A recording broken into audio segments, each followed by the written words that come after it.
Sage Wanderer here, and welcome to my shotgun shack in the Texas Outback.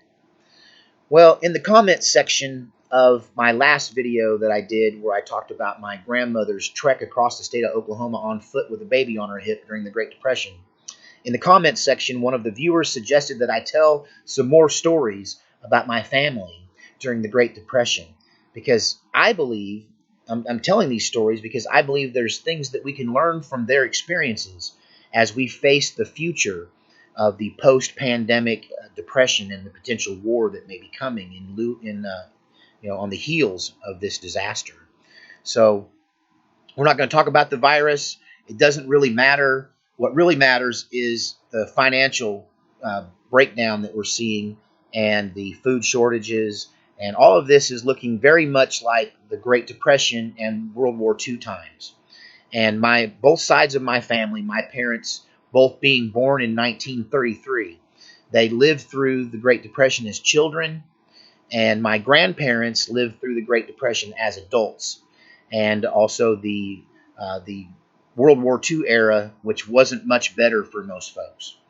So, kind of picking up where we left off with my grandmother, she made her trek across country. She married a man named Noah, who did not go to World War II because he was a World War vet and he had a steel plate in his head from a German grenade in trench warfare during World War I.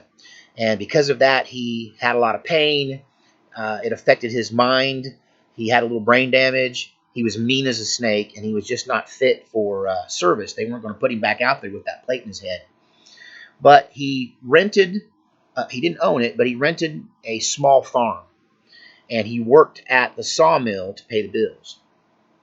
And my grandmother married him because, quite frankly, he was the only available man in the county, right?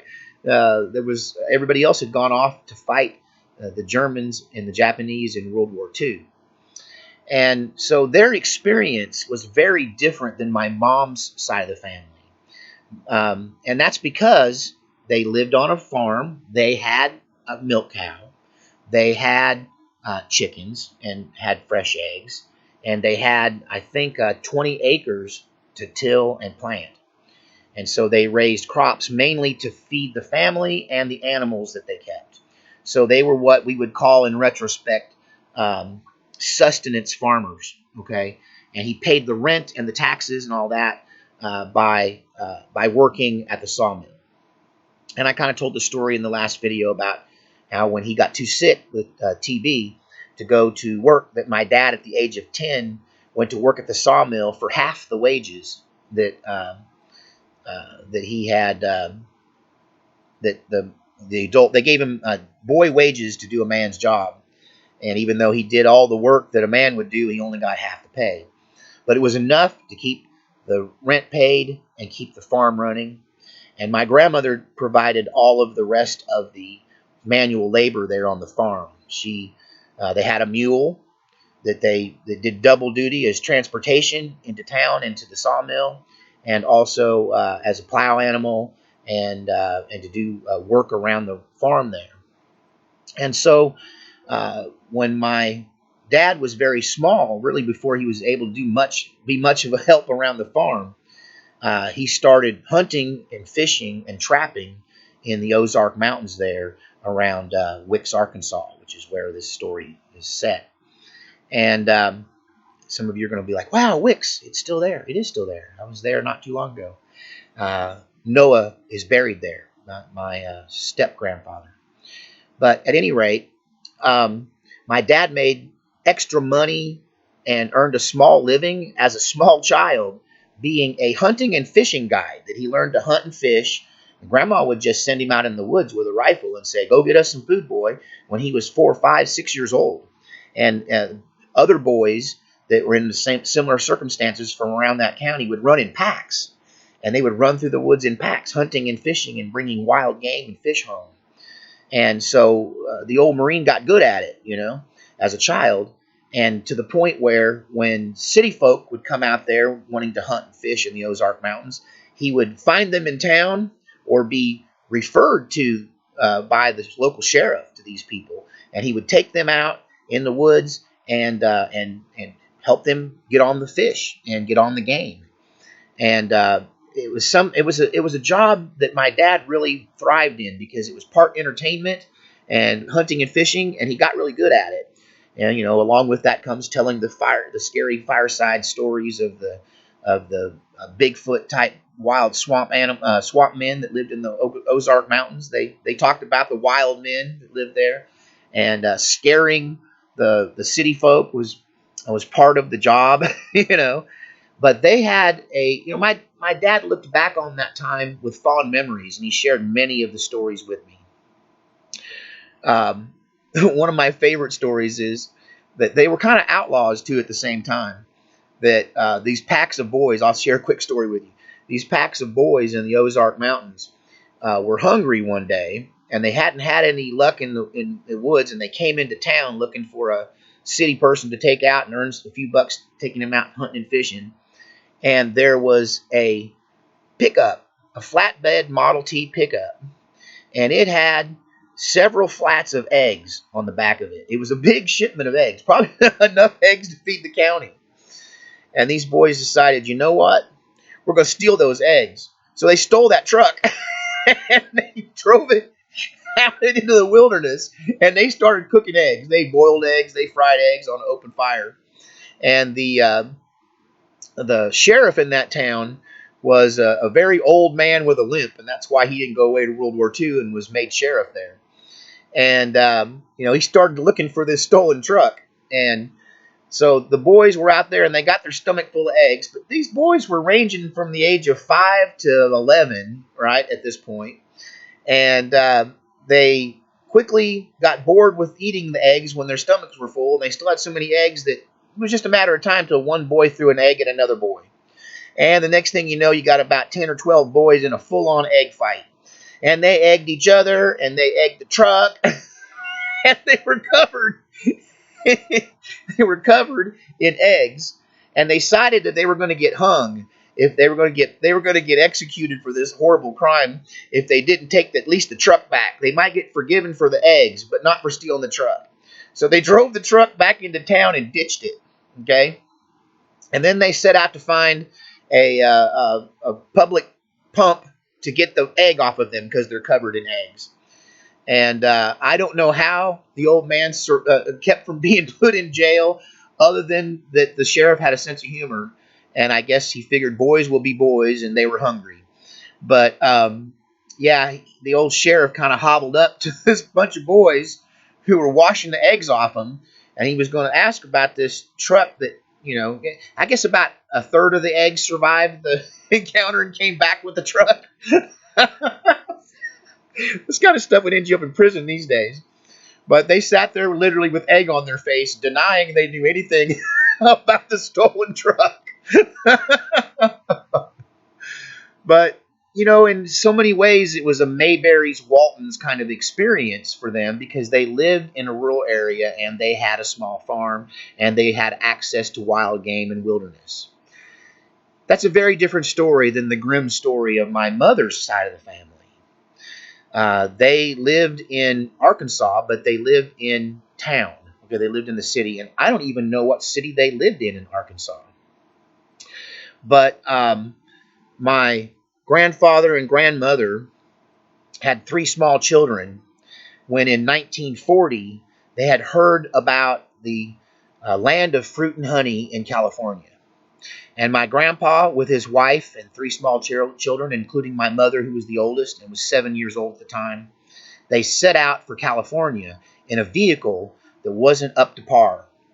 And I got to say, it's kind of par for the course for my granddad, who made a lot of bad decisions in his life. I mean, in so many ways, it was just one bad decision after another.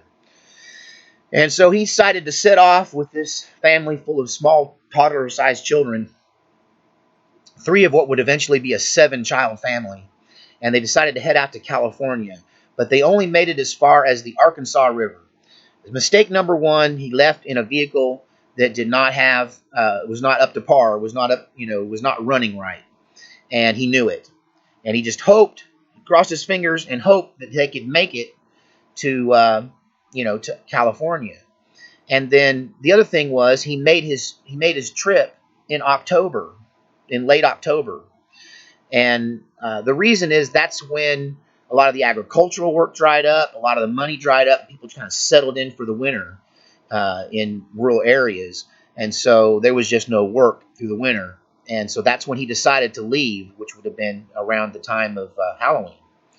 And he made it as far as the Arkansas River when the vehicle broke down. He pitched a tent, put his wife and 3 small children in the tent. The tent was really just a piece of canvas made into a tent with sticks that they harvested from alongside the road. And there they were camped by the river next to the car alongside of the highway. And he walked into the nearest local small town to try to look for work. Of course, there was almost nothing.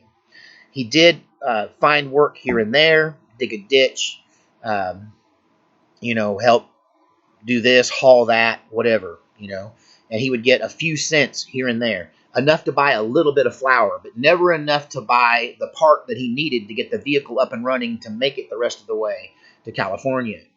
So there they sat on the Arkansas River. And to this day, my mom breaks out in a cold sweat talking about this winter where she nearly starved to death at the age of 7.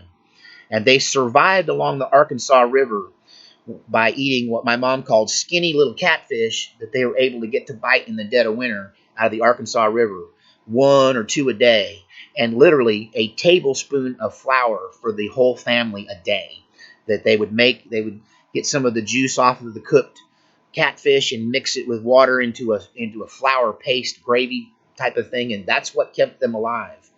And my uncle, who was the youngest of the 3 children at that point, he almost died, and it was tragedy. It was awful, and no one helped them, and there was no safety net, and there wasn't anything to help them. And not only that, they were scorned by the locals, because they were these strangers camped out by the side of the road. And so eventually, towards the spring, when it was time for planting and people started moving around again and the money started to flow again, he was able to get enough work to purchase the part and a little bit of gas money to make the rest of the trip to California. And this is very much, their story is very much like the story cataloged in the book and movie, The Grapes of Wrath. The pictures of Okies and Arkies coming to California with the mattress on the top of the car and all their belongings strapped to the top of the car, camped alongside of the road trying to make it to California. And once they got there, they found locals who didn't appreciate the influx of people from the Dust Bowl and the Great Depression and World War II coming into their areas. And all the kind of work that they were allowed to do was agricultural work. So my mother's side of the family became fruit pickers. And they worked their way up and down the coast of California, following the seasons, working in fruit picking labor camps. These labor camps were hosted by the landowners, the owners of the orchards and the farms. And they would have cabins, oftentimes all the time with dirt floors, with a community well and a pump in the center. They would have outhouses, and if you were lucky, some might have a shower house where you could go and actually take a shower.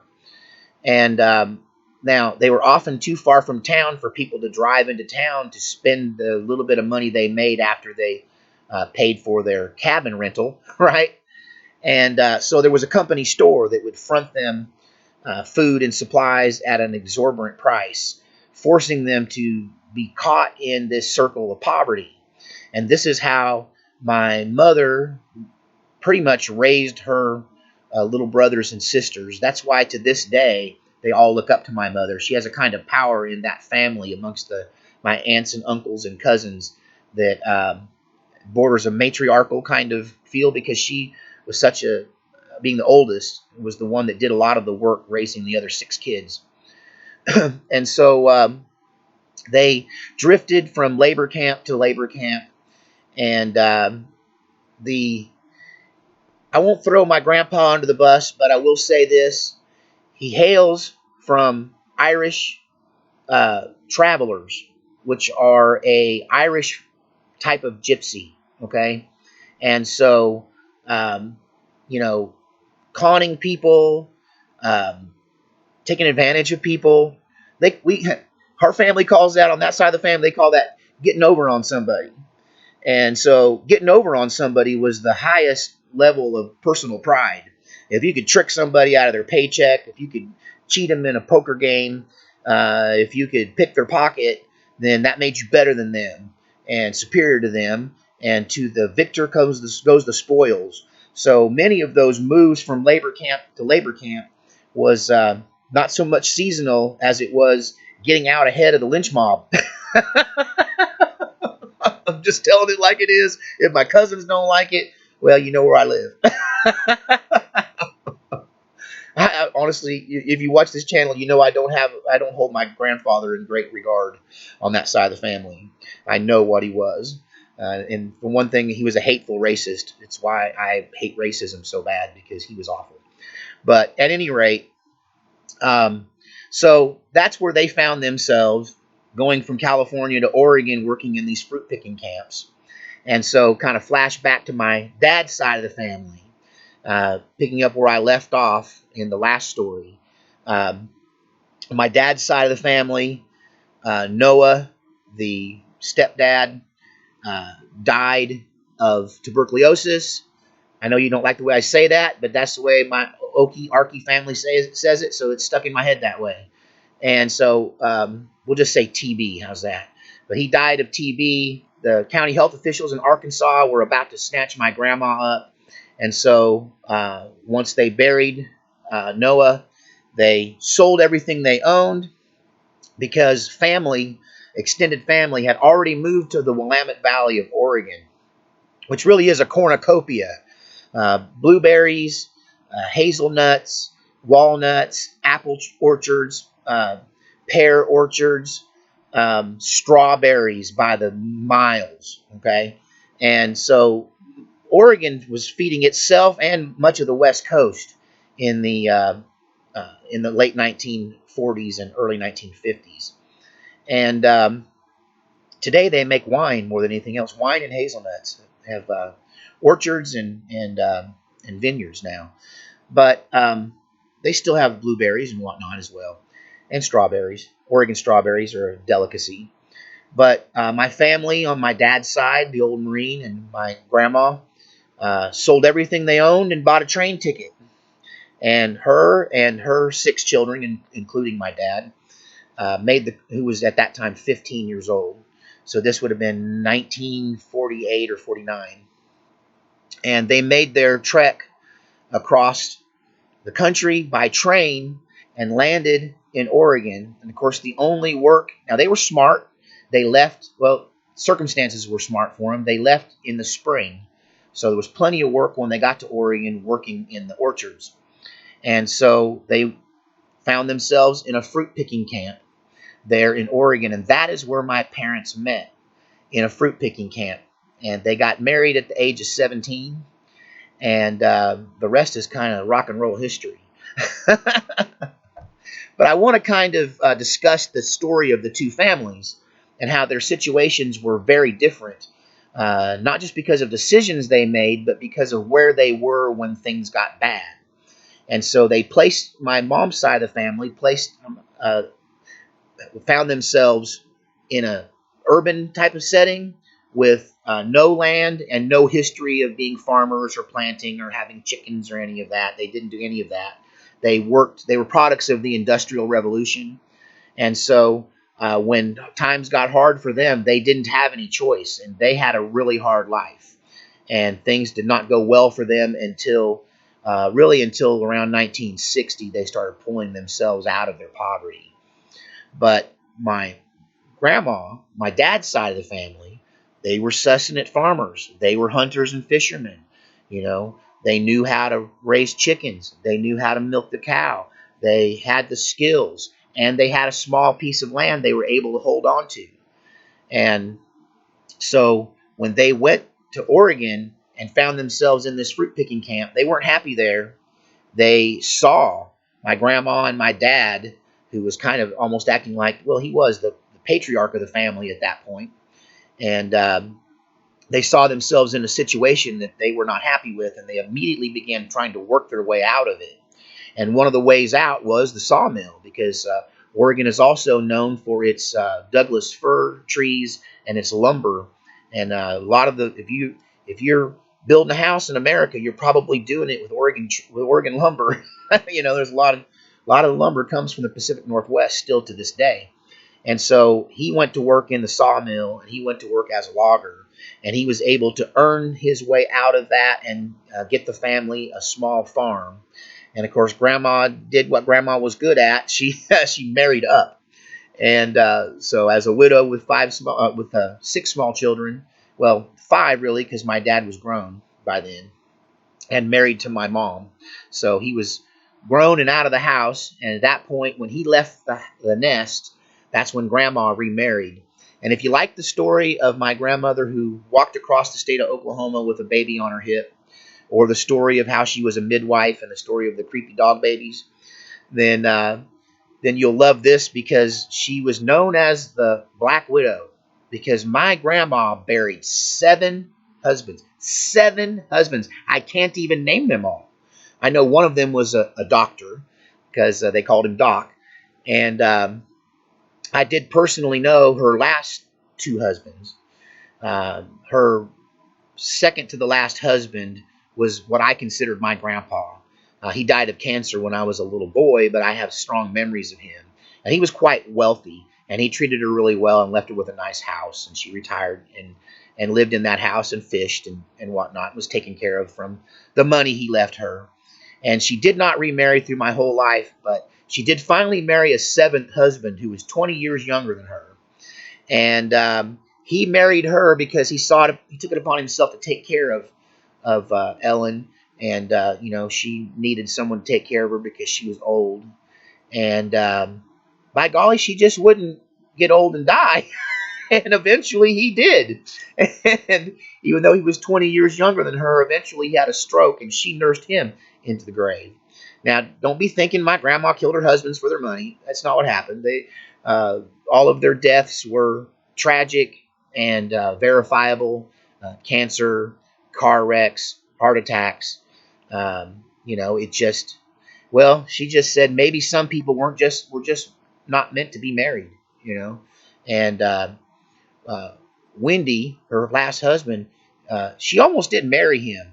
They had this friendship that they tried to pass off as just a friendship that went on for a decade before she agreed to marry him. And she denied that they were boyfriend and girlfriend for that whole decade, but we didn't really buy it. Now, I don't believe she was having sex, because she said that she liked men, but not enough to die for one of them.